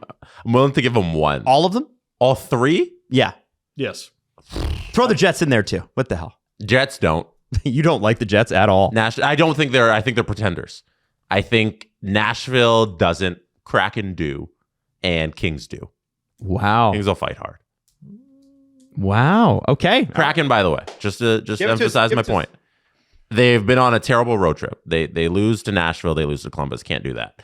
But then they go Florida, Tampa, Buffalo. That's the middle part of their road trip they just had. Jeez. One, it was a shootout loss. One was an OT win, and then Buffalo was a shootout loss. Those are three games that are just decided on coin flip outcomes. I think those are three of the best teams in the league. And they were right there with them, and they lose on the extra funny time that doesn't really count. And there's a good team in the Kraken. That's what I'm just trying to say. They lose 2 out of 3. They get 4 to 6 points. Like, that's very big. Yeah. That's so very big. they need to finish off the road trip, as you mentioned, with the schedule with Edmonton. So that's a must win for them, and I can see them pulling it out, even though Edmonton's playing really well. Yeah. Well, listen, we said Edmonton had a 3-game winning streak. No one said 4. Like, let's not get crazy here. That would be nuts. Anyway, it's going to be a great week of hockey. Very, very exciting. One of the hardest things this time of year, especially with playoffs on the horizon, that we find is staying good with your workouts and your diet and everything else. And, we have a friend over here who might have had some health issues with his stomach recently. Yeah, well, That's why Tempo is so great. We use Tempo because they are chef-crafted, dietitian-approved meals right at your door, and they're ready in 2 minutes. You throw them in the microwave, boom, done. And that means real food, real fast, without, the sad sack lunch or the drive-through or, the lunch that is going to cause you pain later. You know what I mean? Yeah. Let someone else drive through your meal to you. With Tempo. I think we can workshop that. They drive it to you, through you. Not quite my Tempo. Hey. 20 new recipes every week, nutrient-rich ingredients. Tempo keeps things exciting and helps you stay consistent with healthy habits. Even busy athletes like Maria Sharapova swear by Tempo for balanced meals that help them stay on top of their wellness goals. And no matter what your goals are, there's a Tempo meal for you. Protein-packed meals with up to 30 grams of protein, calorie consciousness, and even GLP-1 balanced meals. It's convenient and it's ready for you. And here's what we want you to do. For a limited time, Tempo is offering SDP listeners 60% off your first box. That's 60%. That's so many percent. That doesn't leave a lot of percent left over, actually, I'd say. Go to tempomeals.com/SDP. That's Tempo, TEMPO, meals.com/SDP for 60% off your first box. Tempomeals.com/SDP. Rules and restrictions apply. Now, Steve. Actually, no, not Steve. Not yet. Not yet. Jesse, you asked us to hold the fort for the one, and you've been rearing like a bull at the Calgary Stampede to get out. Tell me how you're going to pander to Montreal Canadiens fans today. How do you plan on it? Let me just. I'm gonna hit he's not even ready. I'm gonna hit the extra button. He's not even ready to pander. He's not even ready to pander. He's so unprepared. Yesterday, I was at the Raptors game, right? It was a great game. How dare you? Raptors win a whole bunch. Oh, yeah, just casually. I was at a record-setting Raptors game. 31-0 run they had against the Orlando Magic NBA record since they've been tracking that stat. Unbelievable. So I'm at the Raptors game, which means I have to go home and watch Habs Hurricane on tape delay. That was the main event of my Sunday. Just casually watch the Raptors win by 50 and break a record. But then he goes and does that. That was irrelevant to my day because the Habs were on. Right. So I gotta get home. Who? Watch the Lane's team. Yes. Lane's team. Yes. The non-Bill Guavin team. That's right. Fuck him. So I throw on the English language broadcast because you know me. You piece of shit. Yeah, I You're know. a horrible guy. I know. Hire me as CEO, Air Canada. So Wow. I throw it on. First of all, let me know if any of these spark your interest. We'll do what sparks your interest with the Habs again. That was fun last episode. Arbor Jackeye got to play a little wing. I'm shocked it was the first time they tried That is a What? 10, That was awesome. that is 10 out of 10 interesting to me. How That did he was do? Awesome. Just unnoticeable. Okay. It wasn't relevant to the outcome of the game, Listen, I don't think. Arbor You know? Xhekaj is rarely relevant to the outcome of the game, but he's kind of a fun side. Yeah. Do you want Arbor Xhekaj in your lineup? Yeah. You got to play him on D. Ooh, like that's always been the problem with him. Yeah. The converting him to a forward, and here's what that opens up for you.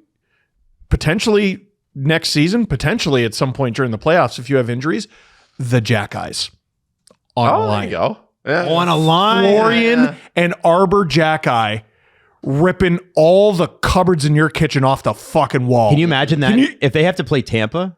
Holy shit. I kind of like that.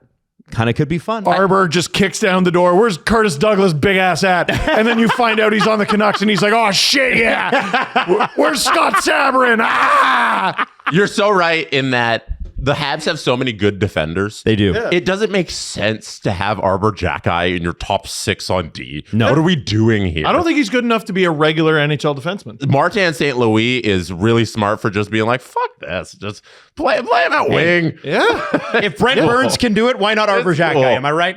Oh, like Definitely the same player. it's happened to like other tough guys. Well, I also want to say this. Everybody who plays hockey growing up plays every position at some point.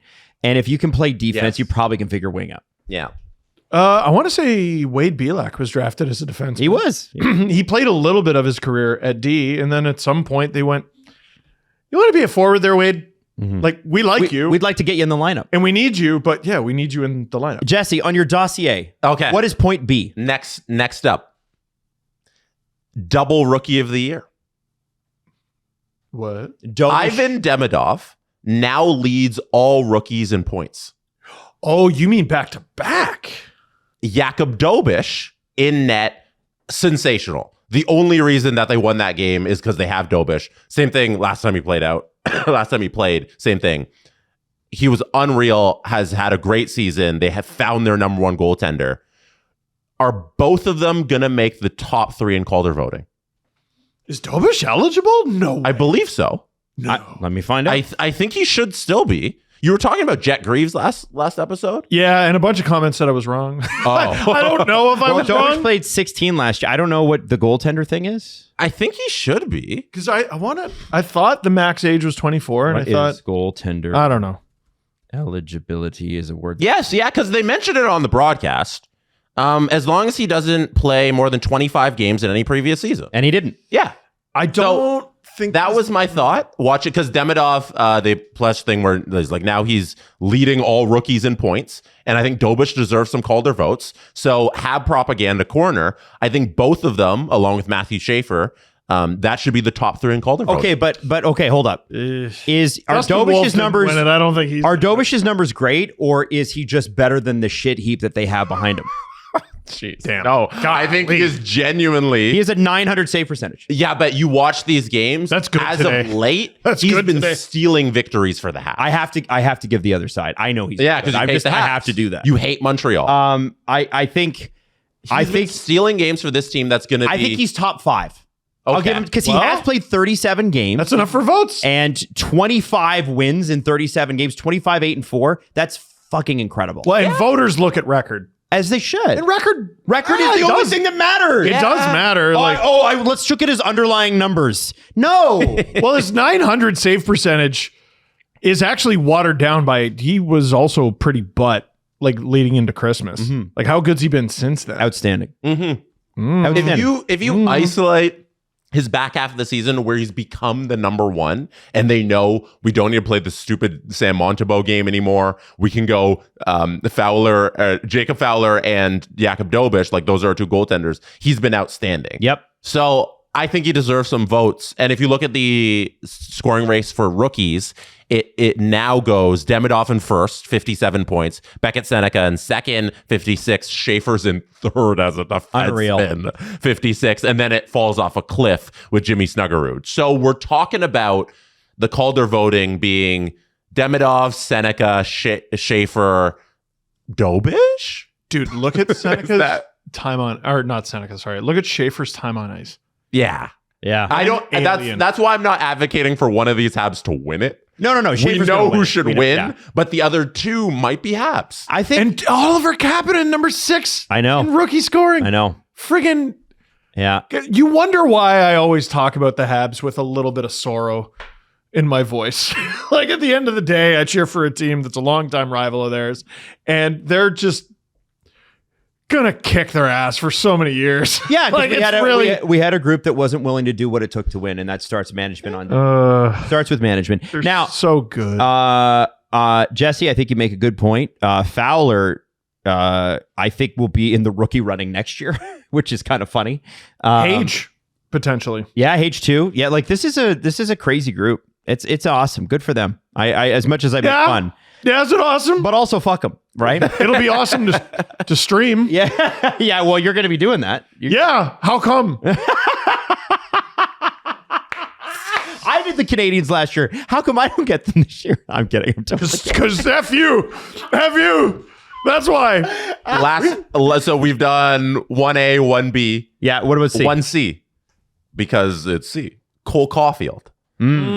He is now he's second. He remains in second.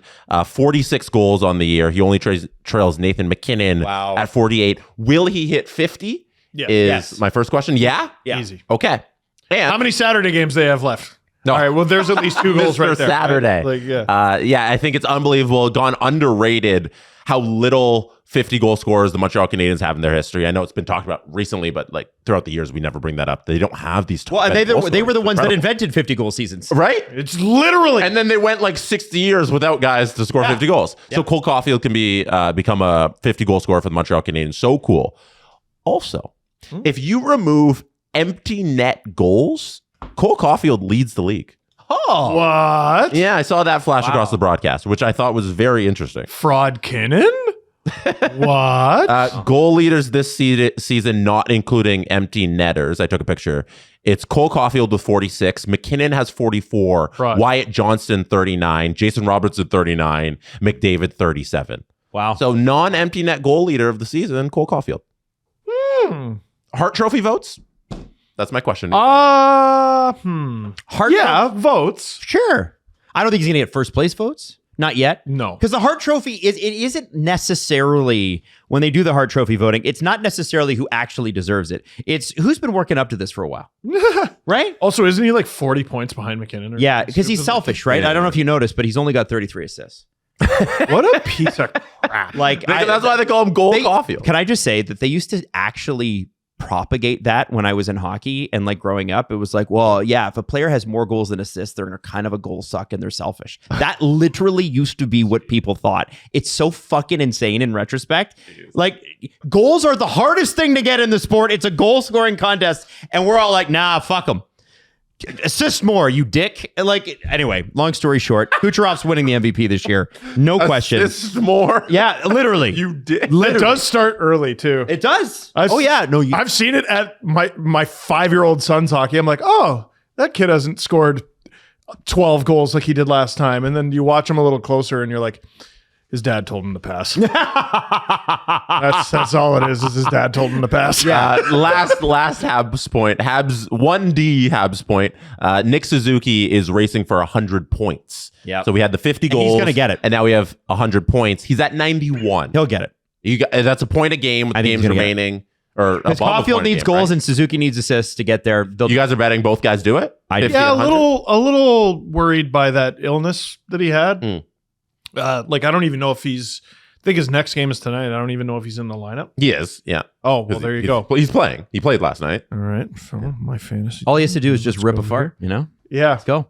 Hey. I think Well, keep people away from him. gotta be cautious. What kind of fart? The one thing that I would say, Jesse and Steve, that might keep him from 100 points is maybe Marty St. Louis in games 81 and 82 goes, these guys don't need to be playing. I could see that if they're locked into third. No, And also, why would you? he's so prone. Barber Xhekaj, first line center. Hey, why not? Oh, is he going to Vegas?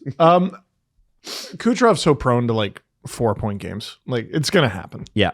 He's making it. Yeah. Suzuki, by the way, has not missed a game this season.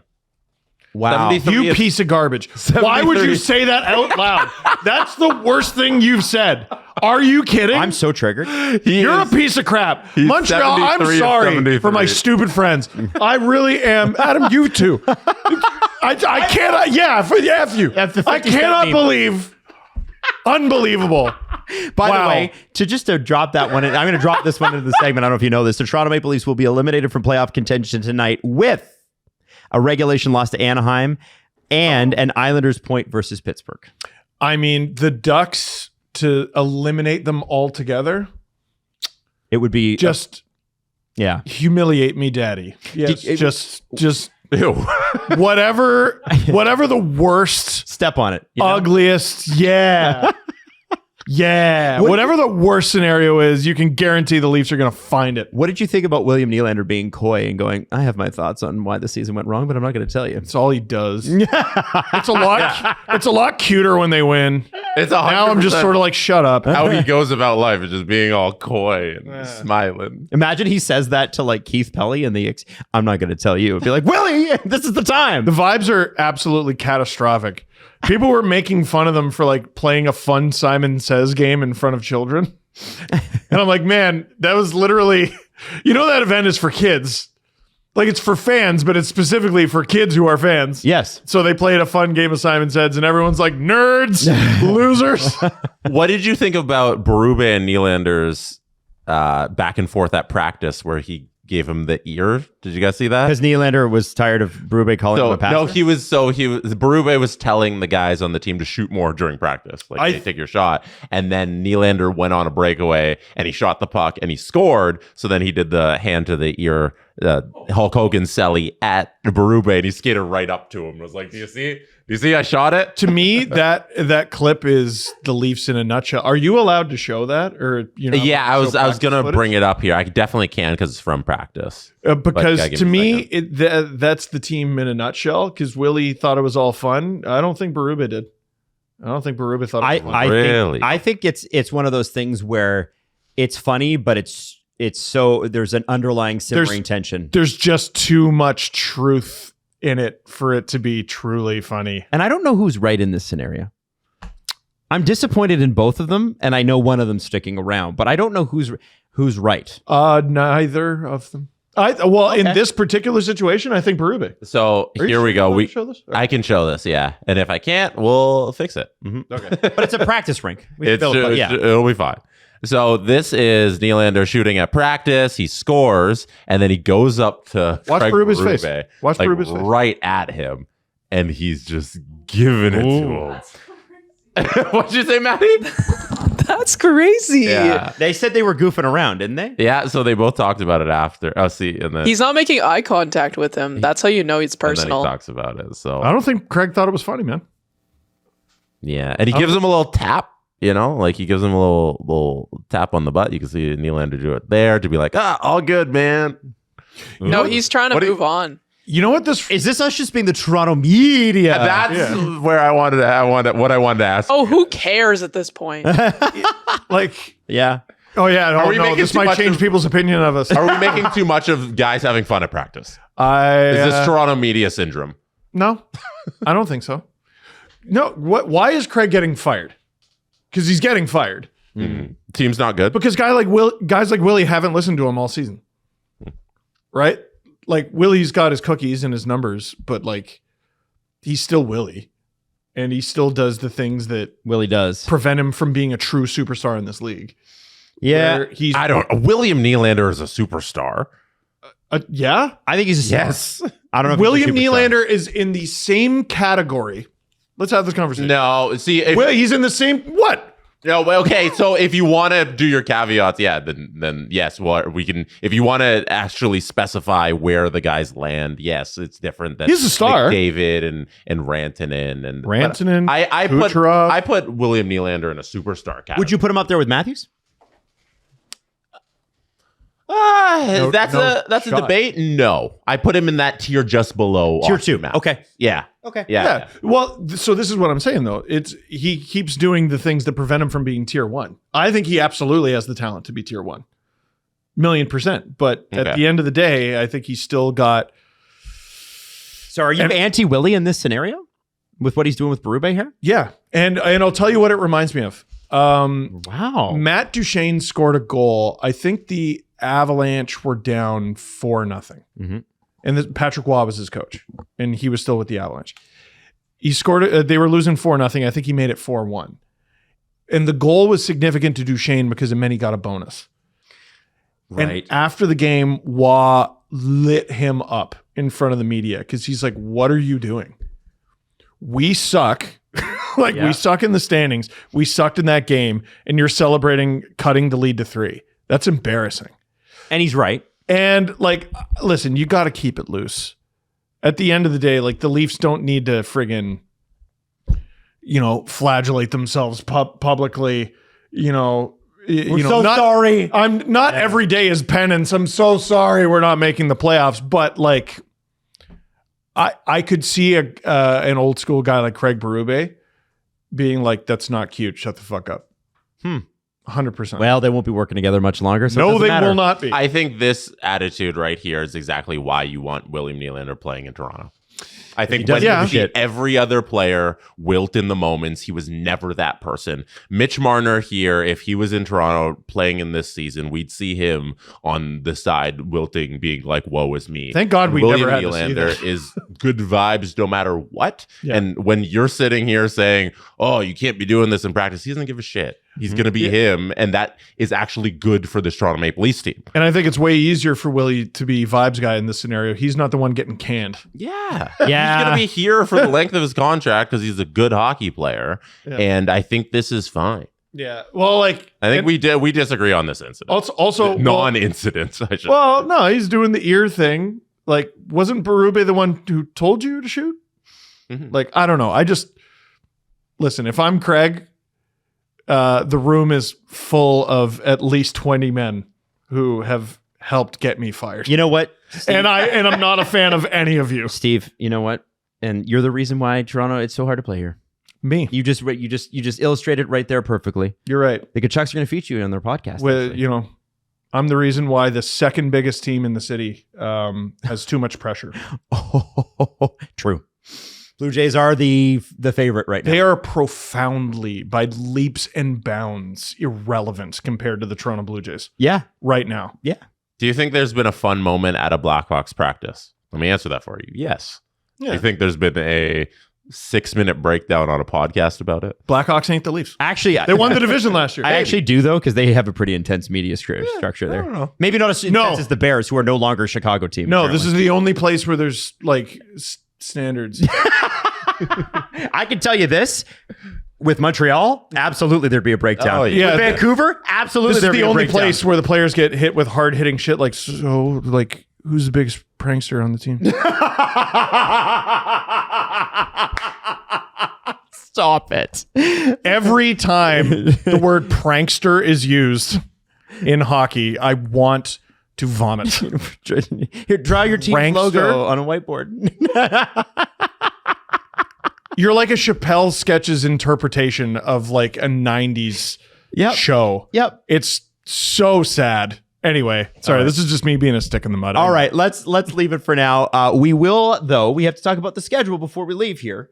Let's get the poster out. Steve Dangle's really important, everybody.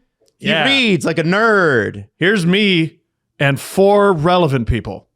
I think that's why I'm on the end of this poster. I'm going to be on Canada Reads, and I'm very excited about it. It's coming up. It's going to be broadcast in many different places, but most notably because of the channel that we're on, YouTube. Yeah. Yeah, CBC's YouTube. It's going to air from April 13th to 16th, and I'm going to be in Calgary this week for WordFest. It's going to be myself. It's called WordFest. It's called Calgary WordFest. It's going to be me and Morgan Book. What? Nope. There you go. Sorry, I wasn't looking at the poster. Morgan Book, whose real name is Morgan Book. Mm-hmm. She has 2 million followers on TikTok. And then there's me. I'm going to be talking about my book, Searching for Terry Punch-Out. And she is going to be talking about her book. It's different this time. And there is a crazy connection between me and Morgan. There's 2, actually. Number 1, and they both flow through Adam. Joss Richard wrote It's Different This Time. Mm-hmm. And she used to be one of your producers at Breakfast City Television? TV. Yeah, City. City- Breakfast Television, Grammys. When I did the Grammys red carpet, Joss was one of the entertainment producers. And we don't talk about this enough on our show, but you have another podcast, Yeah, with Jax. Adam and Jax. Yeah. And your producer, Stephanie McCusey. McCusey, also produces Morgan's pod. That's right. Which and is she's had to friggin' move, crazy. She's had to move their schedule this week to accommodate Morgan's podcast because she's going to be out in Calgary with you. What? Yeah. A pain in the ass. We both are. So me and Are Morgan will see you in tickets Calgary. to WordFest still available? Can people come see you? No. They are. No, they're sold out. Oh, No, okay. they're sold out. Oh, Which wow. I Awesome. was personally a little worried about that because Come on, you guys are huge. Are you kidding me? yeah, but Joss is doing her own solo event at WordFest the night before. Oh, And also, our event is the same night as the only scheduled PWHL game in Calgary. And it's Oh, like, wow. all right, let's get the Joss fans to come. Oh shit. They're probably going to go to the thing the night before. All right, well, let's get the hockey fans to come. Oh shit. They're gonna be at They're the going to game. be at the hockey game. yeah. So, pleasantly surprised to see it sold out. That's awesome. But Good for you guys, do we have time to talk about Canada Reads, or should we wait until closer to the? we can talk about it tomorrow because we have the show tomorrow. Well, then why don't we do that? Yeah, so this week we're Monday, Tuesday, Friday. Yeah. Steve, Because of go. me, The it's my schedule fault. will be a little Sorry. bit wonky occasionally over the next few weeks, and then in the playoffs it'll even back out again. Yep. But Steve has to go film this show Yeah, the week yeah. after next. yeah, Sorry. no, it's okay. Sorry. It's okay. Steve, Yes. can people meet you there? Are you going to be signing autographs? In Calgary? Yeah. Yes. Going to be doing a book signing. What's your hotel room after number? our event is? Glad you asked.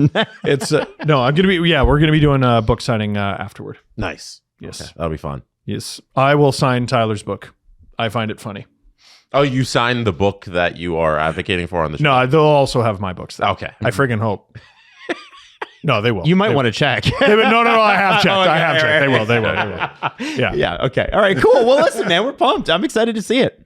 I'm excited for this. When does the show come out?